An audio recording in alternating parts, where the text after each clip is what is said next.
ছোট্ট একটি গ্রামে থাকতো হাসি খুশি ছেলে রাহাত। রাহাত খুব দয়ালু, কিন্তু একটাই সমস্যা, তার নিজের উপর বিশ্বাস ছিল না। সে ভাবতো আমি তো কিছুই পারি না। একদিন স্কুলে যাওয়ার পথে সে হঠাৎ দেখে এক বৃদ্ধ লোক রাস্তার ধারে রঙিন বেলুন বিক্রি করছে। রাহাত মুগ্ধ হয়ে বেলুনগুলোর দিকে তাকিয়ে থাকে। বৃদ্ধ লোকটি হেসে বলল, বাবা তোমার কি বেলুন চাই? রাহাত বলল, টাকা নেই চাচা। বৃদ্ধ লোকটি বলল, টাকা লাগবে না, আমি তোমাকে একটা জাদুর বেলুন দিচ্ছি, তবে শোনো, এই বেলুন শুধু তাকে সাহায্য করবে যে নিজের উপর বিশ্বাস রাখে। রাহাত অবাক, তবুও সে নিল একটা নীল বেলুন। হাঁটতে হাঁটতে রাহাত দেখে একটি ছোট্ট পাখি কাদায় আটকে আছে। সে ভয় পেল, আমি কি পারবো? হঠাৎ বেলুনটা আলো ছাড়তে লাগলো। রাহাত সাহস পেল। সে পাখিটাকে সাবধানে তুলে বাইরে এনে বাঁচিয়ে দিল। এরপর গ্রামের বাচ্চারা লুকোচুরি খেলছিল। একটি বাচ্চা গাছে উঠে আটকে গেছে। সবাই ভয় পাচ্ছে। রাহাত দৌড়ে গিয়ে সাহায্য করে নামিয়ে আনে। প্রতিবার রাহাত যখন কারো ভালো কাজ করছিল, বেলুনটা আরো উজ্জ্বল হচ্ছিল। দিন শেষে সেই বৃদ্ধ লোকটি আবার দেখা দিল। সে বলল, বাবা, জাদু বেলুনে না, জাদু তোমার ভেতরেই ছিল।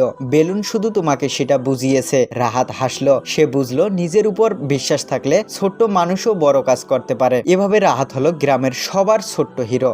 প্রিয় বন্ধুরা, নিজের উপর বিশ্বাস রাখো, আর ছোট্ট কাজগুলো বড় পরিবর্তন আনতে পারে।